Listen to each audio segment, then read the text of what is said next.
غیر قانونی تھا, الیگل تھا اس کا جو مارنا تھا, تو اس کا انصاف ملنا چاہیے. اور ہم نے جو پچھلی ویڈیو میں ہمارے ساتھ ایڈوکیٹ ڈاہر صاحب موجود تھے, ڈی ڈاہر صاحب, انہوں نے یہ بھی بتایا تھا کہ ایسے کیسز بھی موجود ہیں جن میں لوگوں کو انصاف ملا ہے ناجائز مرڈر کرنے میں یا ناجائز انکاؤنٹر کرنے میں. اب یہ جو آدم خان کا کیس ہے, اس میں جو جسٹس کا معاملہ ہے یا جو جے آئی ٹی کی آپ بات کر رہے ہیں, جو قانونی معاملات ہیں, کیا ان کی فیملی پرسو کر رہی ہے, وہ معاملات کہاں تک پہنچے ہیں؟ دیکھیں اس حوالے سے جو ہے وہ ان کی فیملی ظاہری بات ہے کر رہی ہوگی, یا شاید وہ کرنے سے گھبرا رہی ہوگی. اب یہ دو معاملات ہو سکتے ہیں اس میں, ٹھیک ہے. کوئی خبر نہیں ہے کہ وہ کر رہے ہیں, کوئی خبر نہیں آئی, اگر ہوتی تو ہمیں پتہ لگ چکا ہوتا کہ یار اس طرح کی اس کی جو ہے نا کیس پہ آگے جو ہے وہ فالو اپ ہو رہا ہے, فیملی کر رہی ہے, کرنا تو چاہیے ان کو, ٹھیک ہے. اور وہ اصولی طور پہ قانونی طور پہ جو ہے وہ ان کا حق بنتا ہے, اور یہ ہر فیملی کا حق بنتا ہے, چاہے وہ بے شک مجرم ہو. دیکھیں پولیس کے آپ نے اکثر وینوں پہ اور جو ان کی موبائلس پہ لکھا ہوتا ہے کہ جرم سے نفرت انسان سے محبت, ٹھیک ہے. انسان جرم سے نفرت ہے, انسان سے نہیں. تو یہ جرم سے نفرت ہونا چاہیے, انسان سے نفرت نہیں ہونی چاہیے. اور جس طرح ابھی اس وقت سی سی ڈی کارروائیاں کر رہی ہے, ٹھیک ہے, ہم اس کی لیگلٹی بھی نہیں جاتے, لیکن یہ جو کچھ ایسے معاملات ہیں جو آپ ہر اس پہ دیکھیں تو اپنی ساتھیوں کی فائرنگ سے مارا گیا, اپنی ساتھیوں کی فائرنگ سے مارا گیا. یہ آدم خان والا کیس بھی آپ دیکھ لیں, اس میں بھی یہ کہا لکھا گیا یہ اپنی ساتھیوں کی فائرنگ سے مارا گیا, ٹھیک ہے. مجاہد اپنا جو ہے وہ اس کی فائرنگ سے مارا گیا, یہ دوسرا سمت تھا اس کی فائرنگ سے مارا گیا. لیکن جو حقیقت یہ لگ رہی ہے کہ یہ پولیس نے بڑے کلوزلی جو ہے اس کو مارا ہے, اپنی ساتھیوں کی فائرنگ سے اس طرح نہیں بندہ مرتا, ٹھیک ہے. اس طرح ساتھی کبھی بھی نہیں فائرنگ کریں گے, کیوں کریں گے بھائی؟ وہ فائرنگ وہ اکٹھے تھے, 5 منٹ پہلے وہ اکٹھے ہوتے ہیں, اس کے بعد جو اپنی ساتھیوں کی فائرنگ سے وہ اپنی ساتھی جو ہے اس پہ فائر کر لیتے ہیں. کس طرح ہو سکتا ہے؟ یہ ممکن ہی نہیں ہے, ناممکن سی بات ہے. دوسری بات یہ ہے کہ دیکھیں ابھی پنجاب میں بھی سی سی ڈی کارروائیاں کر رہی ہے. یہ میں ایک چیز بتا دوں محترمہ مریم نواز صاحبہ کو, جس طرح وہ لوگ کر رہے ہیں نا, اور نون لیگ والے بڑے پرائڈ لے رہے ہیں اس پہ, یہی جو ہے نا سی سی ڈی کے جو لوگ مارے گئے ہیں نا, یہی ان کے گلے پڑیں گے. کیونکہ دیکھیں کسی بھی ادارے کو آپ پاکستان میں الٹیمیٹ پاور دے دیں تو وہ اس کا ناجائز فائدہ اٹھاتی ہے. اور اسی طرح جو ہے وہ الٹیمیٹ پاور جو ہے وہ کے بی کے پولیس, دیکھیں کے بی کے پولیس بہت کم مقابلے کرتی ہے, وہ پہلی دہشت گردی کے ساتھ جو ہے وہ جوجھ رہی ہے. لیکن جب انہوں نے دیکھا یار پنجاب میں بندہ بیٹھا ہے, اگر وہ کے بی کے میں گھومتا رہا ہوگا نا, لیکن نہیں اس کو کچھ کیا, انہوں نے کچھ پکڑا نہیں نہ کیا. پنجاب میں آتے ساتھ ہی پنجاب پولیس کی مشترکہ کارروائی تھی, یہ خالی اس میں نہیں تھی. تو میرے پھر دوسرا سی سی ڈی حکام کے ساتھ بھی ہماری کوئی بات چیت ہوئی ہے, اس میں بھی جو ہے جو کچھ ہمارے سورسز ہیں انہوں نے یہ بتایا کہ آدم خان پہ ادھر پنجاب میں بھی کیسز تھے, نہ ہاں کے بی کے علاوہ پنجاب کے اندر بھی کیسز تھے اس پہ. تو ہم اس کے اوپر نہیں جاتے کہ یار اس کو کس طرح مارا گیا, لیکن طریقہ کار غلط تھا جو مارا گیا, جس طرح مارا گیا ہے نا اس کا طریقہ کار غلط ہے, غیر انسانی طریقے سے مارا گیا. اچھا, آپ نے تو ڈاکٹر صاحب سے آف دا ریکارڈ انٹرویو لیا ہے, ڈاکٹر صاحب کے پرسنل تاثرات کیا تھے اس پوسٹ مارٹم کو کرنے کے حوالے سے؟ نہیں دیکھیں میں نے آپ کو بتایا ہے نا کہ وہ کہتے تھے یار مجھے خوف آ گیا یار دیکھ کے, میرے رونگٹے کھڑے ہو گئے. وہ کہتے ہیں میں پزل, وہ تو روز کرتے ہیں پوسٹ مارٹم, روز ان کا تو ایک کام ہی ہے, وہ اسپیشلسٹ ہیں پوسٹ مارٹم کے. تو انہوں نے جب دیکھا تو انہوں نے کہا یار کہ اس بندے کی جو ہے وہ گولیاں میں نہیں گن پا رہا تھا کہ اس کے جسم پہ گولیاں کتنی لگی ہیں, کیونکہ اس کا پیٹ پورا کھلا ہوا, پاؤں سے لے کے سر تک گولیاں اس کو لگی ہوئی, آنکھوں پہ گولیاں لگی ہوئی.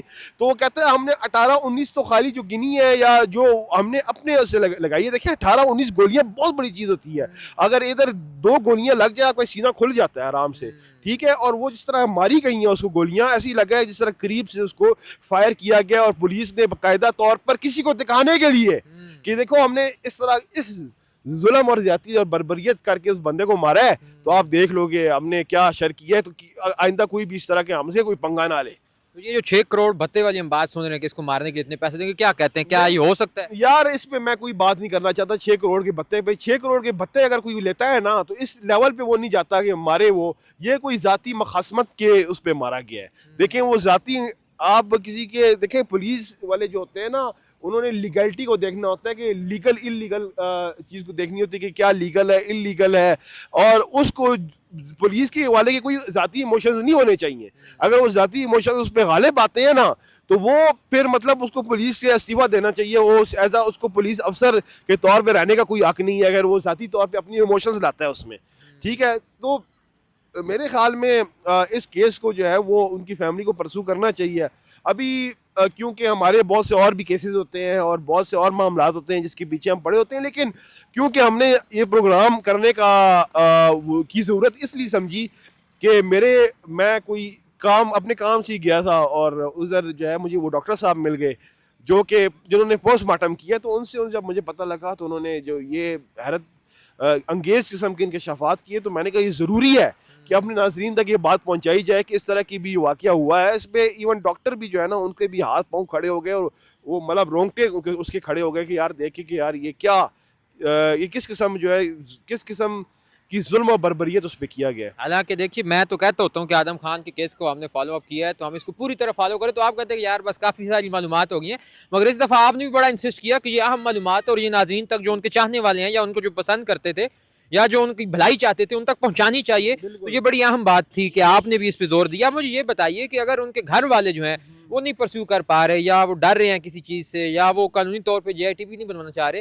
تو آپ کو کیا لگتا ہے کیا سوسائٹی کو بھی پرسیو کرنا چاہیے تاکہ آئندہ ایسے کیسز نہ ہو؟ چونکہ کوئی بندہ اگر اگلی دفعہ بھی مارا جاتا ہے تو جائے گا تو ہماری سوسائٹی سے ہی نا. میرے خیال میں اس پہ chief justice Peshawar high court کا خود نوٹس لینا چاہیے, ٹھیک ہے, کہ وہ اس پہ نوٹس لے کر جو ہے وہ اس کی تحقیقات کروائیں ان چیزوں کی.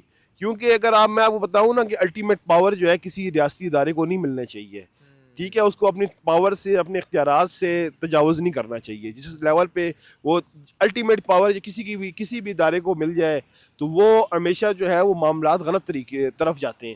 تو میرے خیال میں جہاں تک بات ہے ان کی فیملی کی پرسو کرنے کی, شاید وہ کہہ رہے ہوں یار اس میں مزید ہم جائیں گے, مزید خراب ہوں گے, مزید جو ہے وہ دھمکیاں ملیں گی, مزید پھر ظاہری بات ہے وہ بھی پختون دماغ ہے, پٹھان ہے, وہ جب دھمکی دے گا تو آگے سے وہ کہے گا کہ بھائی تم رک جاؤ, پھر ہم بھی کم نہیں آتے ہیں تمہارے پاس. تو میرے خیال میں میں نے سنا ہے کہ یار بھائی وغیرہ جو خاندان وغیرہ ہیں بڑے شریف لوگ ہیں, بڑے جو ہے سادہ لوگ ہیں, انہوں نے کہا یار چھوڑو اس بات کو, کیوں ہم وہ کریں بڑھائیں, اب اپنے طریقے سے جب ہم کریں گے کیس, میرے خیال میں ان کو لیگل کیس کرنا چاہیے. دیکھیں وہ دھمکیاں تو نہیں دے رہے ہیں, لیگل جائیں, کورٹ میں جائیں اور کورٹ میں جا کے کیس کریں, پوسٹ مارٹم کو چیلنج کریں, تو وہ ہو سکتا ہے. اور اس طرح پوسٹ مارٹم کو چیلنج کرنے سے کام ہو اس سکتا طرح کی بڑی معاملات ہوئے ہیں کہ مطلب چیلنج کیا گیا, ہائی کورٹ میں مثالیں ہیں, پھر اس کی قبر کشائی کی گئی ہے, دوبارہ پوسٹ مارٹم کیا گیا تاکہ وہ آئے. لیکن یہ پوسٹ مارٹم اور کافی ہے اس کے لیے کہ وہ اس کی جو ہے وہ غلط طریقہ کار کے لیے کافی ہے کہ جس طریقے سے اس کو مارا گیا ہے. پولیس تو یہ کہتی ہے کہ یہ ساتھیوں کی فائرنگ سے مارا گیا. آپ کا مطلب ہے کہ اگر صرف پوسٹ مارٹم دوبارہ یا قبر کشائی کی جائے, یا اگر یہی رپورٹ دیکھ لی جائے کہ 18 گولیاں لگی ہیں, تو اس بات پہ پولیس کا یہ ایکٹ چیلنج ہو سکتا ہے عدالت میں. پولیس کا ایکٹ چیلنج ہو سکتا ہے, پولیس کے افسران گرفت میں آ سکتے ہیں اس میں. ہاں, لیکن اگر کوئی پیچھے پڑے تو تب یہ بڑے تب ہوگا, اس طرح تھوڑی ہوگا. ہم میڈیا والے ہیں, ہمارا کام انفارمیشن پہنچانا, اور ہمارا کام نہ ہم کیس کر سکتے ہیں, نہ ہم اس کیس کو جو ہے نا آگے پرسو کر سکتے ہیں خود. لیکن یہ ہے کہ ہمارا کام ہے کہ ہم عوام تک پہنچائیں, ان کے چاہنے والوں تک پہنچائیں, ان کے مخالفین تک پہنچائیں کہ یہ معاملات ہوئے ہیں. اور ہمارے جو دیکھنے والے ہیں وہ یہی کر سکتے ہیں کہ اس خبر کو زیادہ سے زیادہ پھیلائیں, شیئر کریں. تو ناظرین آج کی یہ ایک بڑی اہم انسائٹس لے کر آئے تھے احمد نعیم صاحب کے, جو جس شخص نے پوسٹ مارٹم کیا تھا آدم خان کا, اور اس نے بڑے تہلکہ خیز انکشافات کیے ہیں کہ وہ گولیاں 18 نہیں تھیں بلکہ اس سے زیادہ تھیں, اور لیکن 18 بھی کوئی کم نہیں ہے. اور اس کو اگر چیلنج کیا جائے تو یہ کیس جو ہے وہ پولیس جن لوگوں نے انکاؤنٹر کیا ان کے گلے پڑ سکتا ہے, مگر ان کو چیلنج کرے گا کون, اور یہ ساری لیگل جو معاملات ہیں ان کو کون پرسیو کرے گا, کون دیکھے گا کہ آدم خان کو اور اس کے دوستوں کو انصاف مل سکے. آپ کے ذہن میں کیا حل نظر آتا ہے آپ کو اس سارے واقعے کو حل کرنے کے لیے؟ اس کا اظہار کمنٹ باکس میں ضرور کیجیے گا, اپنی قیمتی رائے کا اظہار کیجیے گا, اور ہمارے چینل کو بھی سبسکرائب کیجیے گا.